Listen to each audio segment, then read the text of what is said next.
Well, the 401k type plan won't solve the current problem with the existing pension because the existing pension has been underfunded by the employers, by the states and the municipalities. Well, there's nothing you can do about that. Well, they can start funding it. I mean, that's another matter. Now, if you're going into court saying, hey, we want to make the state fund this, is that part of your your lawsuit? No. Our lawsuit is focused exclusively on the pension reform bills that the governor passed and the unconstitutionality of those as they apply to collective bargaining. I guess what I'm asking is the fundamental question is why wouldn't you be sort of out ahead of the pack in a way, and probably PR-wise it would be great if somebody had said in your organization or others and say, hey, yeah, we're going to go along with this. We know the problem. We see the problem. We're going to do our bit to help.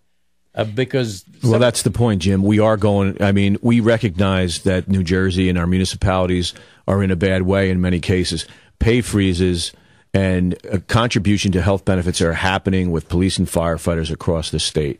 Okay, what our objection is, while we're doing that and we're negotiating in a collective bargaining agreement with one body, we take exception to a separate entity stepping in and being, intrusive to that process. That's all this is. This is a second tax, and hopefully the courts will agree that this is an illegal act. And there's an additional piece, is that police and fire also have interest arbitration when they can't get to an agreement and at the bargaining table because they don't have the right to strike. That's a great point. It's a judicial process that's being interrupted. And we have a lot of pending arbitration cases out there that are going to be unfairly intruded upon here. We're talking this hour with Bill Lavin, who is president of the Firefighters Mutual Benevolent Association, the Firefighters Union. Carla Katz, who is the attorney. Both of you, Bill and Carla, we are right in the middle of what appears to be some gigantic street brawl now between the administration and public workers' unions, essentially, I think, is the big fight. And it just keeps going down and down. The rhetoric gets worse, the venom that's being spewed. And it's really awful to see the governor fueling the kind of envy and jealousy between middle-class working people. I think he's absolutely. It's absolutely a strategy. I mean, there's a famous quote by a former robber baron industrialist Jay Gould from the early 19th century that said, "I could hire half of the working class to kill the other half." There's some sense of that same mentality happening here at the same time that the governor has refused to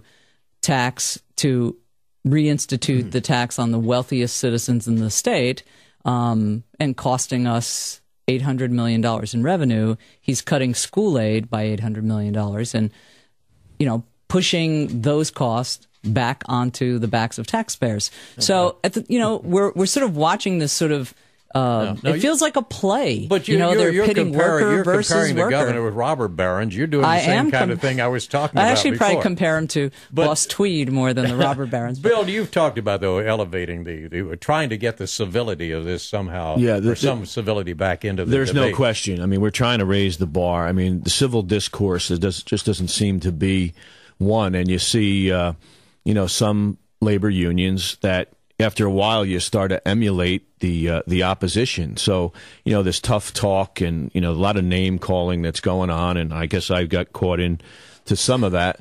But just a little. But we want to try to just once. Just exactly. Once. We want to try to really be respectful and take a step back and communicate. There's not a whole lot. We're talking at one another.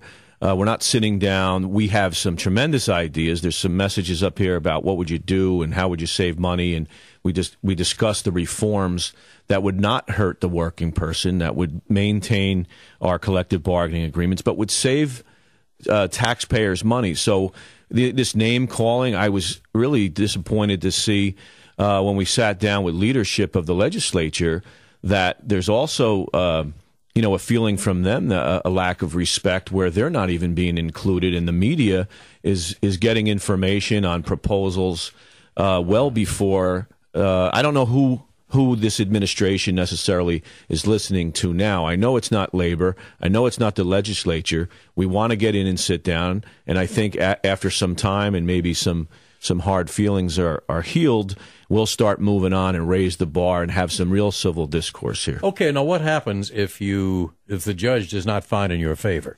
This is only moving forward on temporary restraints on interim relief. We're looking for a stay next week. On the entire law or just the 1.5%? On the entire law. Yeah. We think that the entire law is illegal, but the judge has the opportunity to craft something, very, very specific. Well, what happens or not. then? Well, we would like to see the 1.5% stayed until we actually get to court and have the whole thing adjudicated at trial.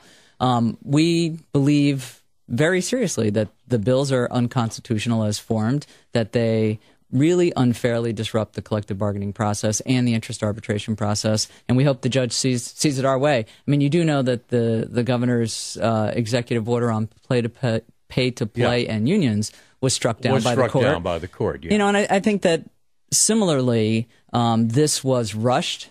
That's why it's so poorly written, why it's so poorly understood, even by legislators like you. You had Senate President Steve Sweeney on the show here, and he was telling you that there were things that were not in the bill that are in fact in the bill. Yeah, it was very, very confusing, even from the person who was a sponsor of the bill. Sponsored the bill. That's right. Well, to this day, and this is upsetting, and I think it needs to be looked at. But we have members of the legislature who voted either most in favor of this bill, and you mentioned that it was bipartisan. But after meeting with them and saying, talking to them about the bill, you find out, number one, they didn't read it, they don't understand it, they still don't understand it. So we have a government and government leaders who are falling in line with just whatever the majority is pushing them to do. But I do think that now they're taking a step back and really evaluating what the meaning. Hopefully, some of the amendments we need will get cleared up. If I could, Jim, I just want to throw this out. I know you get a lot of callers. And it's a back and forth. It's a private sector versus public sector. Yeah. It's a labor union versus non-union. And I think at the bottom of the food chain, there's a willingness to allow us to squabble amongst ourselves, and union to fight union and worker to fight worker. And I think we've got to be smarter than that. If I have a benefit, a health benefit, and somebody else doesn't have it, rather than them have a third grade mentality and say, well, I don't get that, why should they get it? I'd rather see us raise the bar and say, well, everybody should have that health benefit. We should try to find ways to bring people up rather than to race to the bottom. That is socialism, fundamentally. Is that what the thrust of your well, I think it's philosophy? Not at all. Well, it is. If everybody is it not? I mean, what else could it possibly be? I think what it is encouraging and having people hurdle one another and to continue to be competitive. If my job actually as a union official, and they talk about, well, the high rate of pay, and that's a source of pride for a union official. Like, my job is to get the best benefits, best retirement pension, and I know, and I do understand there's a limit to what taxpayers. But if we get, if we're successful in getting benefits, is it a bad thing that that firefighters and police officers are going to go into the retirement, maybe not live as long as somebody else, but will have the health benefits and the ability to mitigate some of the illnesses that they have received? If the economy can afford it. And I think this is the crux. I don't think anybody complained about it back during the 90s, on the salad days. Great point, Jim. But again, this to me is the root of the whole problem. No question. And how in the world do you deal with a situation like that unless there are concessions for everybody unions, or somewhere? Unions, including the police and firefighter unions, have been making concessions at the bargaining table, town by town, for the last decade and more.